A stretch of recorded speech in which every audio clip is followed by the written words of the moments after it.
दोस्तों, भारत देश में हर गली में कम से कम एक मंदिर आपको शिव जी का मिल जाएगा। शिव जी के मंदिर में शिवलिंग की पूजा की जाती है और शिवलिंग को शिव का प्रतीक माना जाता है। कुछ शिवलिंग स्वयंभू हैं तो कुछ मानव द्वारा निर्मित हैं। हिंदू धर्म में भगवान शिव की पूजा शिवलिंग और ज्योतिर्लिंग दोनों के रूप में की जाती है। शिवलिंग पूरी दुनिया में हर जगह मिल जाएंगे, लेकिन ज्योतिर्लिंग सिर्फ 12 हैं और केवल भारत में स्थित हैं। आइए जानते हैं शिवलिंग और ज्योतिर्लिंग में क्या अंतर है। शास्त्रों में शिवलिंग का अर्थ बताया गया है अनंत, अर्थात जिसकी न तो कोई शुरुआत है और न ही अंत। शिवलिंग भगवान शिव और माता पार्वती के आदि अनादि एकल रूप हैं। शिवलिंग पुरुष और प्रकृति की समानता का प्रतीक है। शिवलिंग बताता है कि पुरुष और स्त्री दोनों का अलग अलग इस संसार में कोई अस्तित्व नहीं है, बल्कि दोनों समान है किया जाता है। कुछ शिवलिंग मानव द्वारा निर्मित है तो कुछ स्वयंभू है और मानव द्वारा इनको मंदिरों में स्थापित किया जाता है। ज्योतिर्लिंग भगवान शिव के स्वयंभू का अवतार है। ज्योतिर्लिंग का अर्थ है भगवान शिव का ज्योति के रूप में प्रकट होना। ज्योतिर्लिंग मानव द्वारा निर्मित नहीं होते, बल्कि वे स्वयंभू होते हैं। शिवलिंग कई हो सकते हैं, लेकिन ज्योतिर्लिंग केवल 12 हैं और सभी भारत देश में स्थित हैं। कहा जाता है कि जहाँ जहाँ ज्योतिर्लिंग है वहाँ भगवान शिव ने स्वयं दर्शन दिए हैं और वहाँ एक ज्योति के रूप में उत्पन्न हुए थे।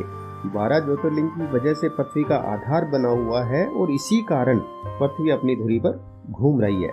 शिव पुराण में एक कथा के अनुसार एक बार ब्रह्मा जी और विष्णु जी के बीच आपसी श्रेष्ठता को लेके विवाद छिड़ गया। ब्रह्मा जी खुद को श्रेष्ठ कह रहे थे और विष्णु जी खुद को। इसी विवाद को खत्म करने के लिए शिव जी एक महान ज्योति स्तंभ के रूप में प्रकट हुए, जिसका न तो कोई शुरुआत थी और न ही कोई अंत। दोनों में से कोई भी ज्योतिर्लिंग का छोर नहीं देख पाया। उसके बाद तय हुआ कि ब्रह्मा जी और विष्णु जी से श्रेष्ठ यह दिव्य ज्योति है। इसी ज्योति स्तंभ को ज्योतिर्लिंग कहा गया। इसे स्वयंभू भी कहा जाता है। अब हम आपको बताएंगे कि ज्योतिर्लिंग मंदिर कहाँ कहाँ स्थित है। सोमनाथ गुजरात के सौराष्ट्र क्षेत्र में स्थित सोमनाथ ज्योतिर्लिंग को पृथ्वी का पहला ज्योतिर्लिंग माना जाता है। यहाँ पर देवताओं द्वारा बनाया गया एक पवित्र कुंड भी है, जिसे सोम कुंड कहते हैं।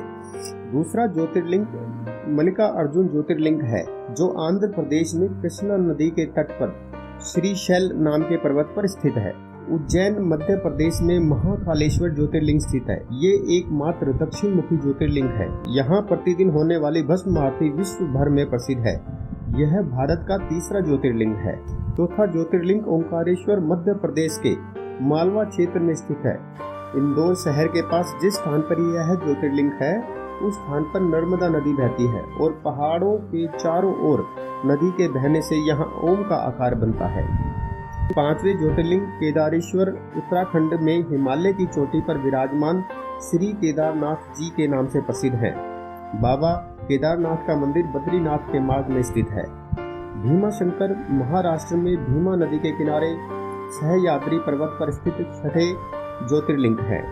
विशेश्वर ज्योतिर्लिंग काशी में विराजमान 7वें ज्योतिर्लिंग के रूप में जाने जाते हैं। त्र्यंबकेश्वर महाराष्ट्र के नासिक जिले में ब्रह्मगिरी के पास गोदावरी नदी के किनारे स्थित है। इन्हें 8वां ज्योतिर्लिंग कहा जाता है। वैद्यनाथ महादेव 9वें ज्योतिर्लिंग के रूप में जाने जाते हैं, जो झारखंड राज्य देवघर में विराजमान है। नागेश्वर महादेव 10वें ज्योतिर्लिंग है, जो बड़ौदा क्षेत्र में गोमती द्वारका के पास है। 11वें ज्योतिर्लिंग को रामेश्वर के नाम से जाना जाता है। यह तमिलनाडु के समुद्र के किनारे स्थापित है। घुमेश्वर ज्योतिर्लिंग 12वें ज्योतिर्लिंग है। यह महाराष्ट्र राज्य में दौलताबाद के निकट बेरूलठ गांव के पास स्थापित है। आशा करते हैं कि आपको हमारे द्वारा दी गई जानकारी पसंद आई होगी। यदि आपका कोई सवाल या सुझाव है तो हमें आप कमेंट्स करके बता सकते हैं। धन्यवाद।